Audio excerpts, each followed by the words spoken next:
So once in a while in a Q&A or in a video, I will mention in passing something like subtle bodies. Usually the context where I will mention that is when we talk about angels and the manner in which the church fathers describe angels. And so I thought I could maybe give some of my own insight on this question. Now, it's important to understand that my insight is mostly there to help connect the ancient way of thinking with a more contemporary way of thinking, because sometimes we look at the ancient way of thinking and we're such materialists that we struggle to see what it is that the fathers or the ancients are referring to when they talk about something like subtle bodies.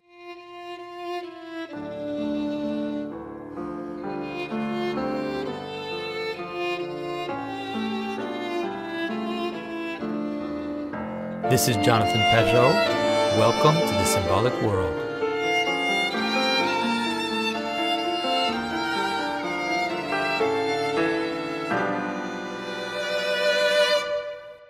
And so first of all, what are we talking about when we're talking about subtle bodies? So the idea is that there are some beings, and angels are the way that is usually described, that do not have corporeal bodies like we. They don't have physical bodies like we do.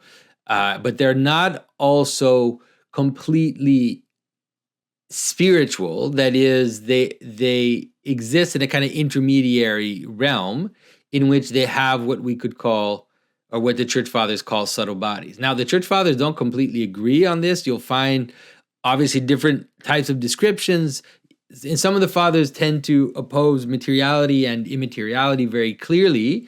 And so in that sense, they'll say angels are immaterial, but sometimes there's an intermediary, like you talk about, let's say, spirit, soul, and body, or mind, soul, and body. It depends how you translate it. But sometimes there's like a triple idea, and you have this in-between space, which is what we could call the space of subtle bodies. Now, I'm going to read a little text from you from St. John Damacene, and it'll help you see why it is that it can cause some confusion, all right? And so here's St. John Damascene on angels. So he says that God, he himself, and the maker and creator of the angels, he is the maker and the creator of the angels, for he brought them out of nothing into being and created them after his own image, an incorporeal race, a sort of spirit of immaterial fire. In the words of the divine David, he makes his angels spirits and his ministers a flame of fire. Now, notice already the problem that we've got here. Now, we say angels are wind and fire. And so the way that we understand wind and fire is that they are material things. And so we have lost in some manner the analogy that the ancients used to use about the things which were invisible, the things which were ungraspable, even in the physical world, as ways to signify that which is immaterial in the strict sense. That is, things that don't have bodies, like ideas, like virtues, like the things that activate bodies. They themselves are not embodied. You could say they don't have bodies, and so you can see already the problem. So it's like these angels are made of wind and fire, and so already a materialist can read that and think, well, they are material. They do have bodies. They're made of wind and fire. But you can see even he makes this effort to say that they are a sort of spirit of immaterial fire, right? And so he's using the analogy of the physical world to describe something which is incorporeal in the strict sense, okay? And so he later goes on to try to explain this, and it's difficult, right? Because he says the angel's nature is rational and intelligent and endowed with free will, changeable in will. For all that is created is changeable, and only that which is uncreated is unchangeable. And so the very definition of creation is that it is changeable. Only God is completely unchangeable. All right. And then he continues on to describe this, saying that they can turn towards goodness or towards evil, but they are not susceptible to repentance because the angels are incorporeal. All right. So here is a good description of something that can confuse someone. And so he says, talking about angels again, seeing that they are minds, they are in mental places.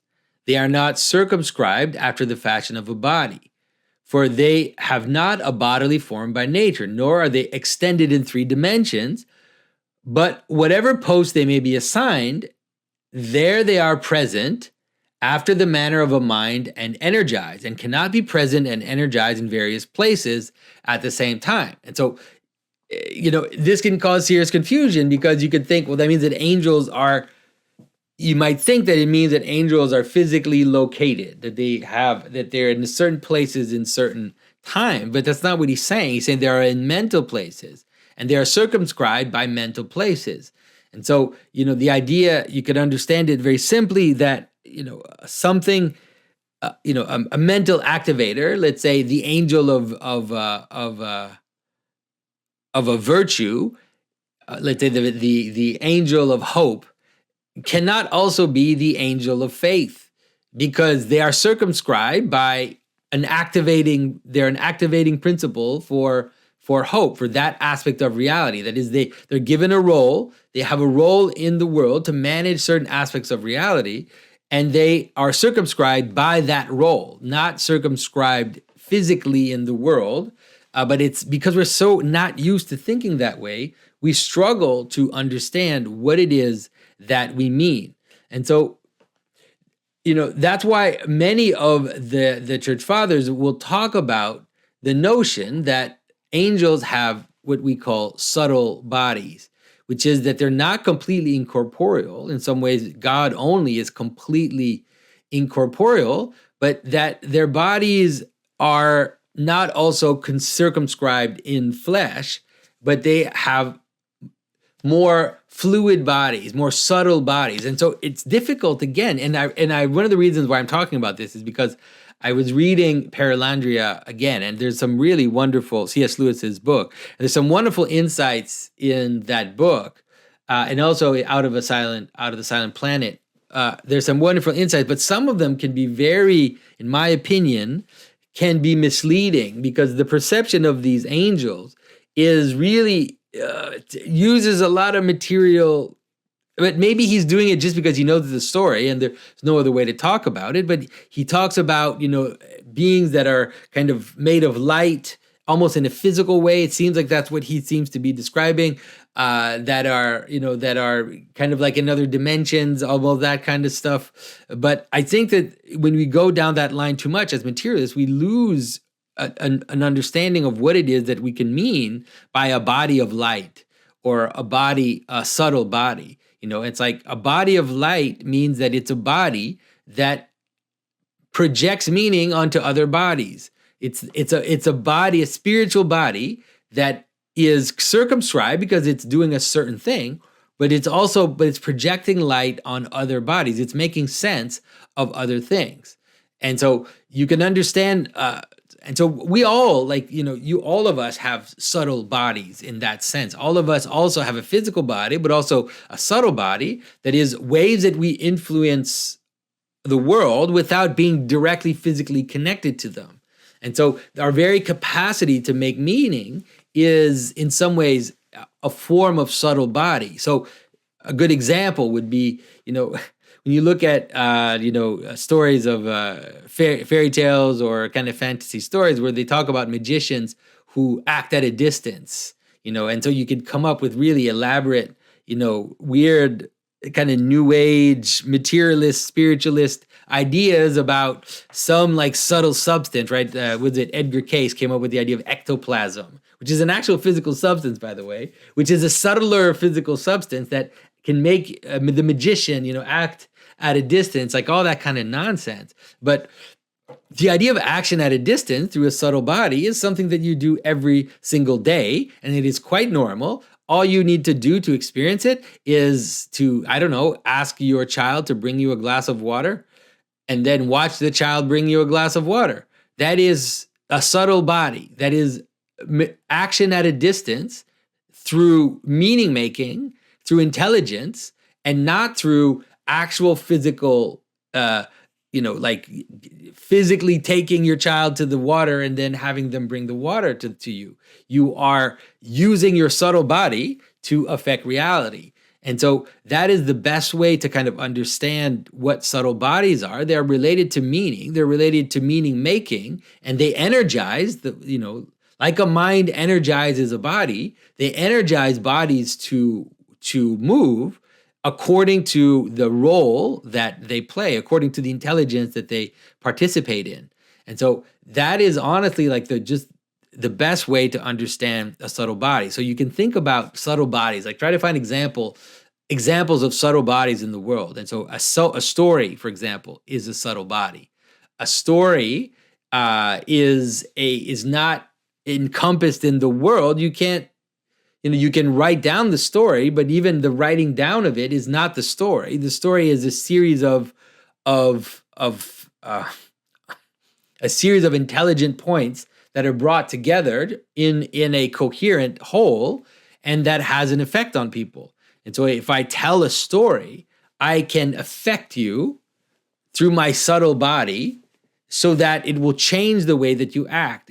I can bring you under my spell, if you will, or under my management by using tools of meaning and tools of intelligent projecting, right? And so that is the way to understand it. So, you could say something like, let's say, especially the notion of angels, that often, especially the lower angels, right? So let's say the angels and the archangels and the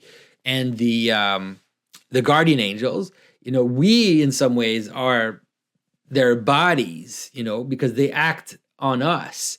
They receive from God and then they act on us, and then we embody the patterns that they rule over as we function in the world. But it's a dangerous way. It's dangerous to think that that's the only way to understand it, because the higher levels of angels, they don't act directly on us. They act through other angels on the bodies, and they also act through intelligent means through humans to other humans.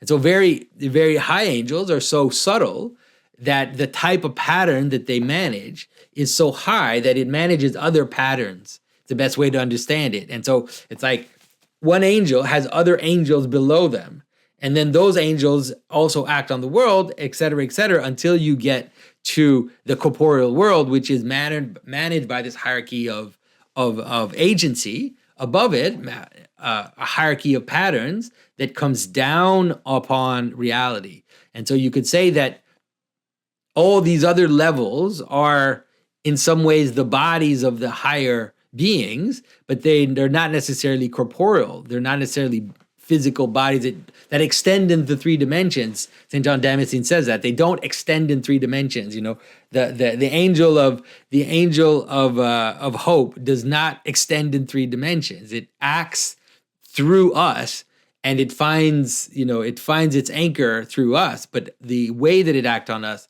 is like a mind energizing the world. And so I think it's important, and I hope that you can kind of understand, and it would be a good example to think of examples of subtle bodies. Like, for example, if you write books, even the internet is very much a participation, a subtle body. That is the type of influence that you have online by writing posts, by posting things, by writing comments. These are subtle influences. They're not like, how can I say, there's not like me hitting someone over the head with a baseball bat. They're action at a distance. They're subtle influences that are an extension of my own subtle body. And so a good way to understand, let's say, the subtle body is to understand the notion that one part of the extension of me, one part of the manifestation of me is one which is related to meaning and to meaning making. That's a good way to understand it, to spirit in that sense.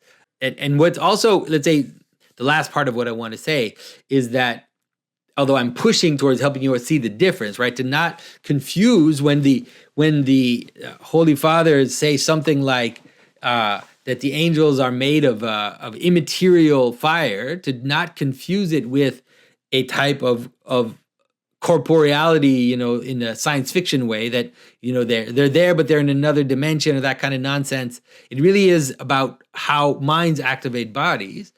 But it's not completely disconnected from the analogies that are used. And that's probably what makes it so difficult for us to understand it, is that in some ways, some of the analogies that we use are proper analogies, because they are really direct images of what the incorporeal aspect is representing. So let me give you an example that's very simple, which is that in the Orthodox Church, we have a practice which is called the Jesus Prayer. And the Jesus Prayer is a prayer that you repeat: Lord Jesus Christ, Son of God, have mercy on me, a sinner. And in the traditional ancient practice, the monks would look at their navel or look at their center, and then they would breathe in at the first part of the prayer. They would breathe out in the second part of the prayer. And through that breathing and rhythm, they would try to make the prayer enter into their heart. And the prayer would align with their heartbeat, so that in some ways their heartbeat was becoming the prayer. And so now you have two things going on here. On the one hand, you have the physical action, which is the repetition of the prayer, the breathing, the standing still, the looking at your center, right? The coordination of breathing in spirit and then pushing it down through attention, like breathing and pushing the breath down into your center with the prayer. That's a physical action that you're doing. But as you're doing that, you are also doing the subtle action, which is, in a more kind of psychological sense, or in a more purely spiritual sense, you are trying to make that prayer enter into your center of your being. You're trying to replace all the flighty thoughts, all the kind of distractions that you have in your being, and replace it with that prayer. And so the physical action of doing this practice is aligned with the more, subtle action of entering the prayer and the thought of Lord Jesus Christ, have mercy on me, a sinner, bringing that past your thoughts into your core, into the center of your being, and in some ways replacing your thoughts, replacing all the distraction, all the chaos, all the passions with that prayer, so that it becomes in some ways the basic pattern by which you exist. And the pattern of the prayer itself, that is the pattern by which you should exist, which is, right, an invocation of Christ, right, an invocation of the ideal, and then a recognition of my distance from the ideal, right? And so it's like that's actually the pattern of reality. It's a little hero's journey, right? It's like, you recognize your loss and you come back to the invocation, you invoke, you recognize your distance, and then you try to remember and come back to Christ. So the idea of remembering God through this prayer, all these things are all spiritual things that we do. They're all a spiritual practice that we do, but they are in line with the analogical physical action that we do. And that is what makes the subtle body question the most difficult to understand, is that it is not completely disconnected from the spiritual part. The analogies are not arbitrary. They are important, and they can sometimes be very strict analogy between the two. And so that means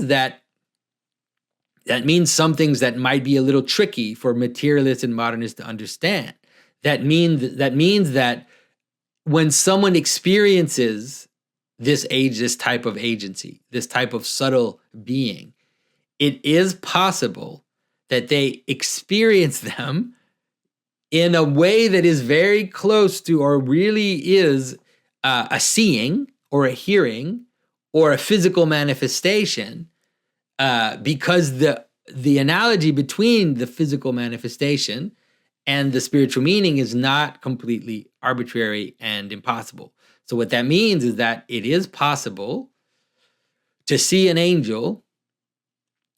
It is possible to hear, an angel. All these things are possible, and they don't take away from the understanding that the way that it happens is through a kind of analogy. That is, it is pointing towards true incorporealness and true spiritual realities.